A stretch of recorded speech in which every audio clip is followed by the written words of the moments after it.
नमस्कार, आप देख रहे हैं प्राइम न्यूज और मैं हूं आपके साथ आलोक शुक्ला। राजस्थान प्राइम में आप सभी का स्वागत है।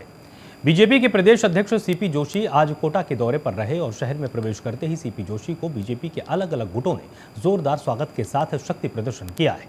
बीजेपी प्रदेश अध्यक्ष जोशी ने कहा कि जयपुर बम ब्लास्ट के मामले में कांग्रेस सरकार एक भी सुप्रीम कोर्ट में वकील खड़ा नहीं कर पाए, ये दुर्भाग्य की बात है।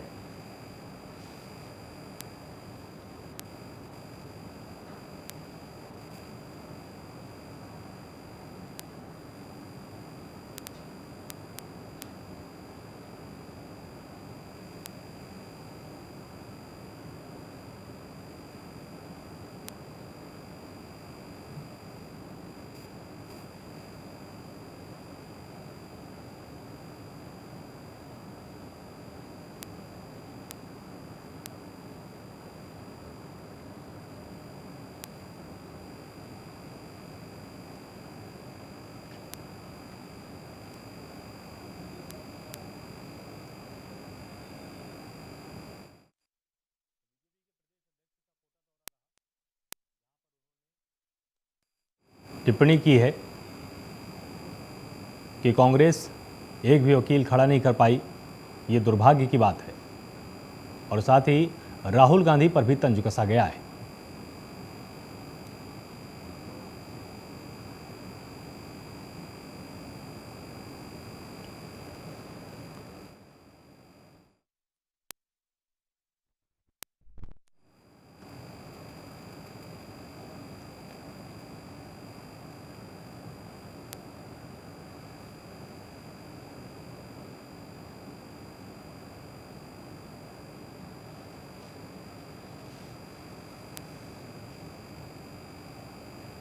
जयपुर में सुंदर कांति जोशी पुरस्कार का वितरण समारोह आयोजित किया गया। समारोह में मुख्य अतिथि के रूप में जलदाय मंत्री डॉक्टर महेश जोशी ने शिरकत की है। जलदाय मंत्री डॉक्टर महेश जोशी ने दीप प्रज्वलित कर समारोह का शुभारंभ किया। समारोह के दौरान मंत्री ने सोनल कलाल और अनाया गर्ग को सर्वश्रेष्ठ महिला क्रिकेटर के पुरस्कार से नवाजा है। अन्य वर्गों में भी महिला क्रिकेट खिलाड़ियों को पुरस्कार प्रदान किए गए।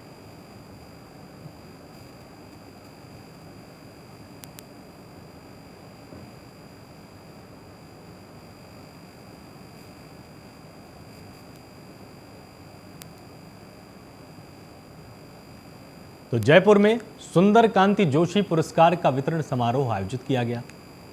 समारोह में मुख्य अतिथि के रूप में जलदाय मंत्री डॉक्टर महेश जोशी ने शिरकत की है। जलदाय मंत्री डॉक्टर महेश जोशी ने दीप प्रज्वलित कर समारोह का शुभारंभ भी किया। समारोह के दौरान मंत्री ने सोनल कलाल और अनाया गर्ग को सर्वश्रेष्ठ महिला क्रिकेटर के पुरस्कार से नवाजा है। अन्य वर्गों में भी महिला क्रिकेट खिलाड़ियों को पुरस्कार प्रदान किए गए हैं।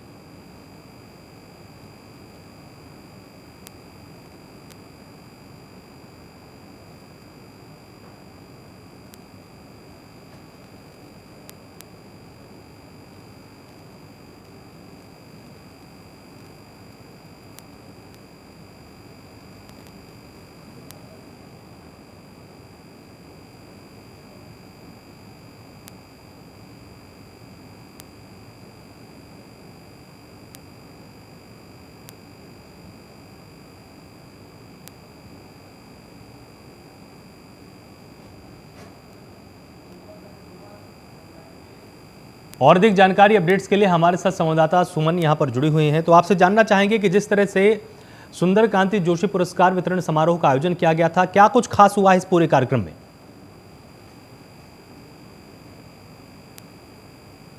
हेलो जी सुमन, आप तक मेरी आवाज आ रही है?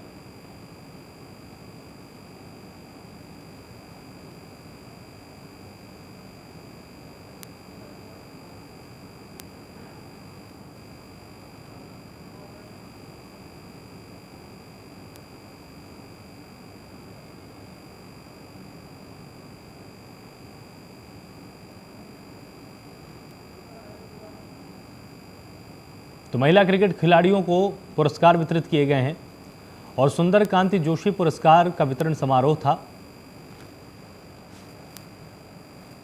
जहां पर जलदाय मंत्री डॉक्टर महेश जोशी भी मौजूद रहे हैं।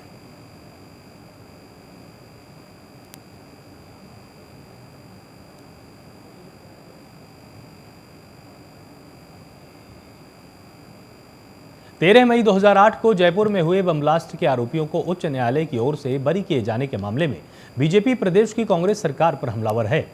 बीजेपी के पूर्व प्रदेश अध्यक्ष अरुण चतुर्वेदी ने प्रेस कॉन्फ्रेंस कर कांग्रेस सरकार पर जमकर निशाना साधा। चतुर्वेदी ने कहा कि वोट की राजनीति के कारण कांग्रेस सरकार एक वर्ग का तुष्टीकरण कर रही है। बम ब्लास्ट कांड के मंजर के सभी साक्षी हैं। यह मानवता पर हमला था। बम ब्लास्ट करने वालों ने न जाति देखी न धर्म देखा, केवल मानवता को आहत करने का काम किया। लेकिन चारों निकलने के बाद भी ये सारे के सारे कब कहां जाएंगे किसी को पता नहीं। कांग्रेस उसके लिए राह प्रदत्त करने काम करेगी। बाद में इनके वकील ही खड़े होंगे और खड़े होकर के कहेंगे इनके लिए माफी की व्यवस्था की जाए और आगे की बात तो उसको खड़ा करने की बात।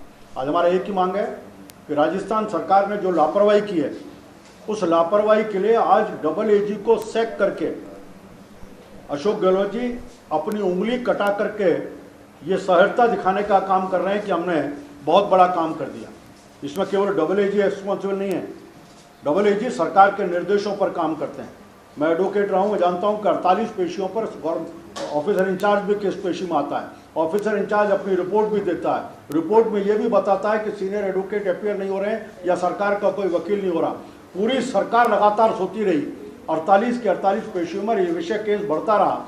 केस की सारी जितने की प्रोसीडिंग्स थी वो प्रोसीडिंग्स भी ओआईसी के माध्यम से जाती है। और क्योंकि इसमें लॉ डिपार्टमेंट और होम डिपार्टमेंट डायरेक्टली इन्वॉल्व है, जो पीपी और जीए के ऑफिस को, एजी के ऑफिस को भी सीधे सीधे गवर्न करने का काम करता है। डेली प्रोसीजर होने के बाद भी आज इसके ऊपर सरकार ने केवल अंतिम परिणाम के बाद कहते हैं कि हम सुप्रीम कोर्ट जा रहे हैं।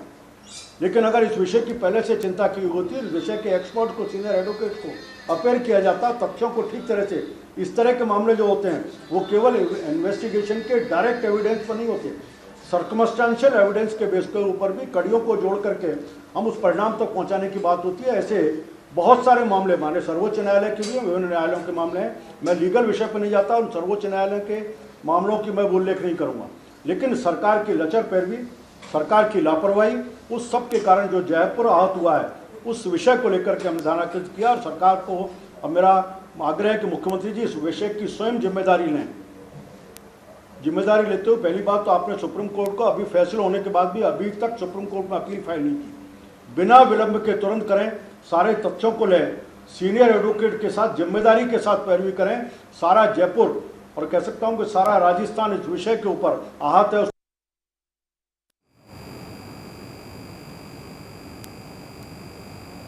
और अधिक जानकारी अपडेट्स के लिए हमारे साथ संवाददाता सुमन यहां पर जुड़ी हुई है। तो सुमन, आपसे जानना चाहेंगे, जिस तरह से बीजेपी ने प्रेस कॉन्फ्रेंस की है, क्या मुख्य बिंदु यहां पर प्रेस कॉन्फ्रेंस के जरिए जनता को बताई गई? बीजेपी की आज प्रेस कॉन्फ्रेंस में ये रखा गया है कि जो बम कांड हुए थे उसी की जो जमानत हुई है उसी को लेकर आज ये प्रेस वार्ता रखी गई है अरुण चतुर्वेदी के द्वारा। चतुर्वेदी ने कहा कि वोटों को राजनीति के कारण कांग्रेस एक वर्ग के दृष्टिकोण कर रहे हैं। और जिस तरह से बम ब्लास्ट का यहाँ पर प्रेस कॉन्फ्रेंस में जिक्र किया गया, तो क्या बीजेपी की तरफ से कोई आरोप भी कांग्रेस के ऊपर लगाया गया है? बिल्कुल बिल्कुल, कांग्रेस के ऊपर आरोप लगाए गए हैं। जिस प्रकार फैसला 4 दिन पहले आया था उसी में उच्च न्यायालय ने कहा था कि पैरवी होगी और जांच कभी कम हो रही है। 6 लोग फांसी पे सजा सुनाई थी और आज देश के जयपुर जाना चाहता है कि कारण एक रहा है राजस्थान में। सरकार जो झूठी कामनाएं करती है, बड़े बड़े वकील खड़े करती है, इन तरह की बातें कही गई हैं आज प्रेस वार्ता में। बिल्कुल, और कांग्रेस के ऊपर तुष्टीकरण का भी आरोप बीजेपी ने लगाया है। इसके पीछे का आधार क्या दिया है? सीधा राजनीति ही ठोका गया है उन्होंने कि राजनीति बनी हुई है किस तरह से कि राजनीति में ये जो चल रहा है कानून को देखते हुए।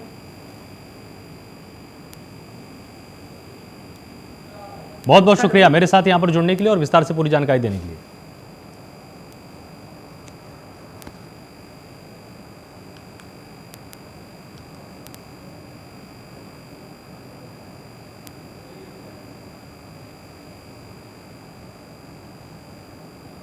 चित्तौड़गढ़ में सीएम अशोक गहलोत जय भारत सत्याग्रह को लेकर होने वाले कार्यक्रम में भाग लेने वाले हैं। वहीं आपको बता दें कि प्रदेश में 6 से 8 अप्रैल तक जय भारत सत्याग्रह के अंतर्गत कार्यक्रम भी होंगे। सीएम के इंदिरा गांधी स्टेडियम में होने वाली आम सभा का जायजा लेने पहुंचे राज्य मंत्री सुरेंद्र सिंह जाड़ावत ने बताया कि प्रधानमंत्री नरेंद्र मोदी और गृह मंत्री अमित शाह ने जिस तरह से कांग्रेस के वरिष्ठ नेता राहुल गांधी को निशाने पर लेकर उनकी लोकसभा से सदस्यता समाप्त करने के साथ चुनाव लड़ने पर पाबंदी लगाने से कांग्रेस सहित सभी विपक्षी दलों में रोष व्याप्त है। इसी को लेकर शीर्ष नेतृत्व ने पूरे भारत में जय भारत सत्याग्रह करने का निर्देश जारी किया है।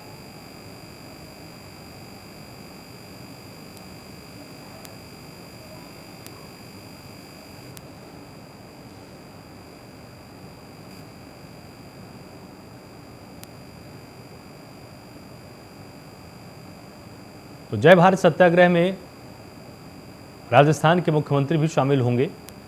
उनकी तैयारियों की समीक्षा की गई है और इंदिरा गांधी स्टेडियम में आम सभा भी आयोजित होगी।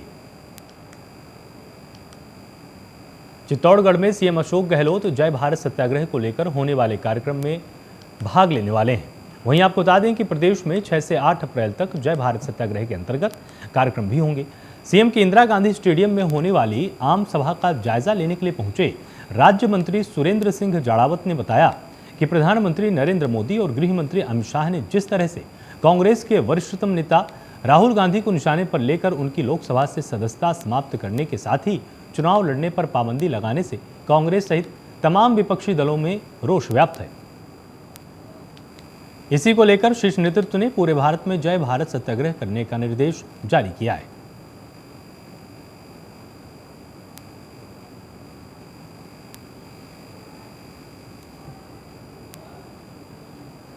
और अधिक जानकारी अपडेट्स के लिए हमारे साथ संवाददाता गोपाल चतुर्वेदी यहां पर जुड़े हुए हैं। तो गोपाल, आपसे जानना चाहेंगे, जिस तरह से जगह भी तय हो चुकी है और जो आंदोलन का स्वरूप है वो भी तय हो चुका है, आपसे जानना चाहेंगे कि कितने बड़े क्षेत्र को इसमें कवर किया जाएगा? क्या पूरे राजस्थान में इस समय में इस तरह के सत्याग्रह आयोजित किए जाएंगे? बिल्कुल आलोक, बताना चाहूंगा 6 तारीख से लेकर के 8 तारीख तक पूरे राजस्थान में जय भारत सत्याग्रह का कार्यक्रम आयोजित किए जाएंगे, जो कि शीर्ष नेतृत्व के निर्देश पर यहाँ पर किया जा रहा है। और दूसरा दौर जो है चित्तौड़गढ़ में शुरू होगा 7 तारीख को, जिसमें प्रतापगढ़ के बाद मुख्यमंत्री सीएम चित्तौड़गढ़ पहुंचेंगे। लगभग 2 बजे चित्तौड़गढ़ पहुंचने का कार्यक्रम है। इनके साथ यहाँ पर प्रदेश अध्यक्ष गोविंद सिंह डोटासरा भी यहाँ पहुंचेंगे और प्रभारी रंधावा भी यहाँ पर पहुंचेंगे साथ में। और कार्यक्रम की रूपरेखा को लेकर के जो राज्य मंत्री सुरेंद्र सिंह जाड़ावत ने यहाँ पर हमें बताया है, मीडिया को बताया है कि लगभग 20 से 25 हजार के आसपास यहाँ पर भीड़ जुटने की संभावना है। जिस तरह से केंद्र सरकार के निशाने पर लगातार वरिष्ठ नेता राहुल गांधी रहे हैं, जिस तरह से उनकी लोकसभा की सदस्यता को भंग किया गया है और चुनाव लड़ने में पाबंदी लगाई गई है, तो इसके कारण कांग्रेस के पदाधिकारियों और कार्यकर्ताओं में बहुत ज्यादा आक्रोश देखने को मिल रहा है। यहाँ पर जय भारत सत्याग्रह का आयोजन किया जा रहा है, जिससे कि आम जन में ये मैसेज पहुंचाया जा सके कि सरकार ने जो राहुल गांधी के साथ व्यवहार किया है वो गलत किया है। तो जिस तरह से ये सत्याग्रह आयोजित किया जाएगा, तो क्या इसका मुख्य बिंदु सिर्फ यही रहने वाला है कि राहुल गांधी की जो सदस्यता गई है या चुनाव लड़ने पर जो रोक लगी है उस पर आक्रोश व्यक्त किया जाएगा, या आने वाले चुनाव के हिसाब से भी जनता के बीच में तमाम बिंदु रखे जाएंगे? आलोक, बिल्कुल सही सवाल है, क्योंकि कुछ ही महीनों, लगभग 6 महीने के अंदर चुनाव होने वाले हैं राजस्थान के अंदर। तो कैसे न कैसे करके इस मुद्दे को बुलाया जाए कि राहुल गांधी के साथ केंद्र सरकार। बहुत बहुत शुक्रिया मेरे साथ यहां पर जुड़ने के लिए और ये विस्तार से पूरी जानकारी देने के लिए।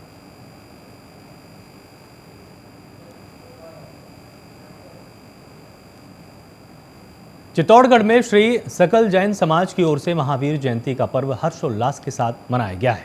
इसमें जैन समाज के लोगों ने भगवान महावीर की एक भव्य शोभा यात्रा निकाली। इस शोभा यात्रा का चित्तौड़गढ़ विधायक चंद्रभान सिंह आक्या के साथ अन्य पदाधिकारियों और समाज सेवी संस्थाओं की ओर से पुष्प वर्षा करके स्वागत किया गया है। वहीं इस भव्य शोभा यात्रा के दौरान सकल जैन समाज की महिला और पुरुषों ने विशेष वेशभूषा धारण की हुई थी।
कोटा के एमबीएस अस्पताल में परिजनों ने नर्सिंग कर्मियों के साथ मारपीट करने का एक मामला सामने आया है।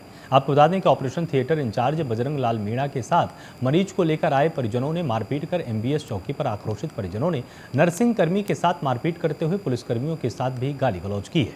वहीं मारपीट की घटना से आक्रोशित नर्सिंग एसोसिएशन अधीक्षक कार्यालय पर पहुंचकर आरोपियों की गिरफ्तारी की मांग की, साथ ही 2 घंटे कार्य बहिष्कार करते हुए आरोपियों की जल्द गिरफ्तारी की मांग की है। मेरा नाम है, मेरा एमओटी में ड्यूटी है मेरी। मैं 2 तारीख को नाइट ड्यूटी में था। सुबह के टाइम पे ये एक लड़का और 2 लड़कियां साथ में आए और सुबह आते कि मेरे ज़बरदस्ती बोला कि ड्रेसिंग कर उठ के बदतमीज़ी करने लगे, लड़कियां भी और लड़का भी। मैंने कहा ठीक है यार, तुम पहले डॉक्टर को दिखा लो, डॉक्टर से पर्ची कटाओ, डॉक्टर को दिखाओ, उसके बाद बात। नहीं कहा तू तो घर पे लेकर, जब मैंने मना कर दिया मैंने कहा मैं नहीं करूँगा। मैंने कहा जब तक डॉक्टर, जितने में मारपीट पे उतारू हो गए, लड़कियाँ बदतर गालियाँ निकालने लगी ज़बरदस्ती। कौन लोग थे, क्या नाम है?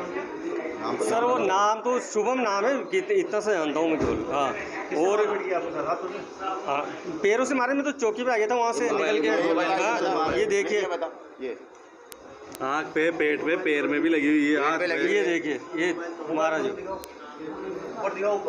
ये कर रहे ऊपर पूरा पुलिस देखो ना, ये रहा। अरे चौकी में कुछ नहीं, गाड़ी मारपीट करी है। चौकी में जाके मारा है मेरे को उसने, पुलिस चौकी के अंदर।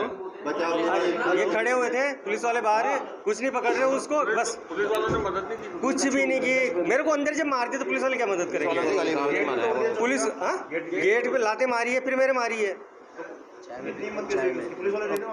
थे ना, पर कुछ नहीं कर रहे थे। बस इतना वीडियो में इतना बनाया उनको, मतलब 2 कौड़ी को तुम क्या कर लोगे मेरा घर? पुलिस वाले बजरंग लाल मीणा।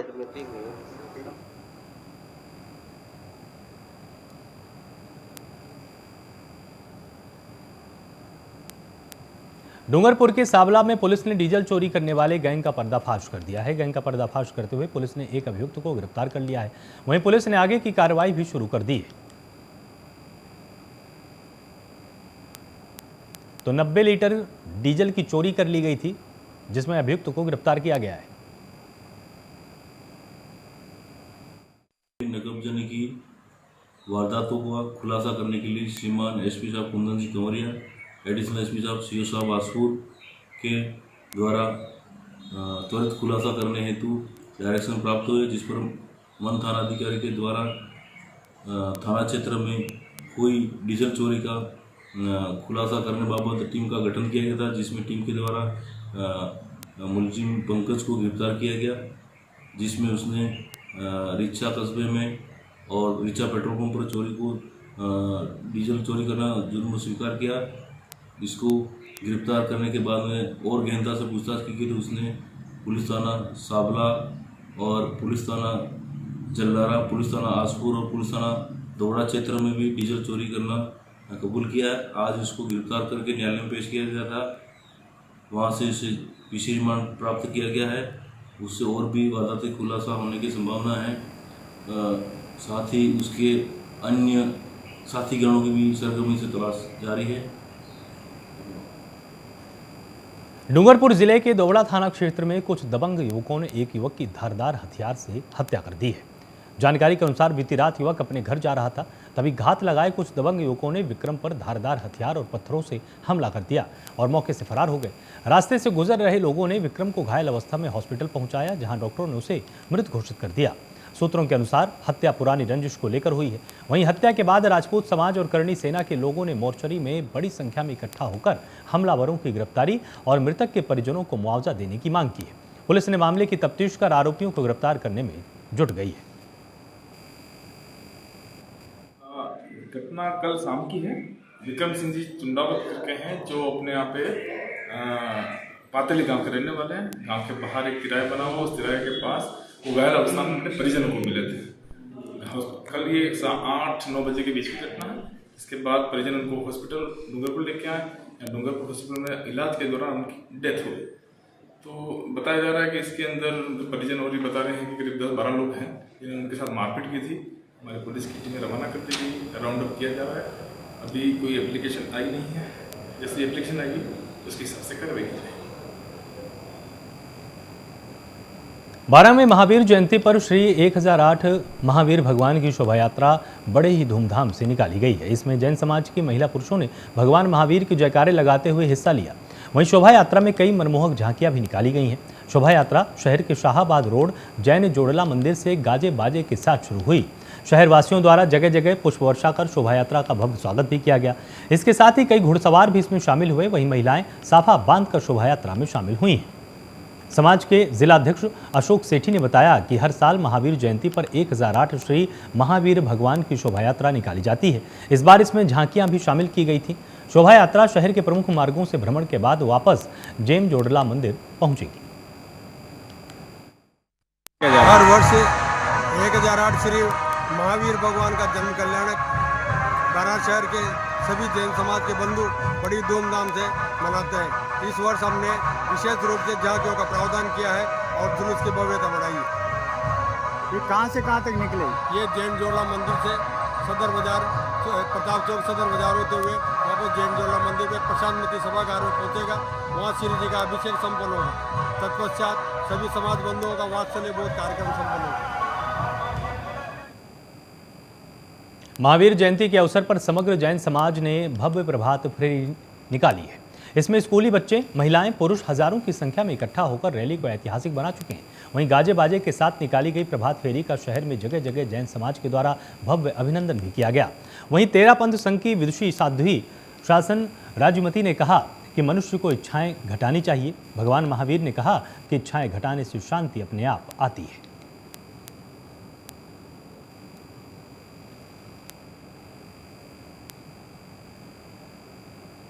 राजस्थान प्राइम में फिलहाल इतना ही। आप लगातार जुड़े रहिए प्राइम न्यूज के साथ। नमस्कार।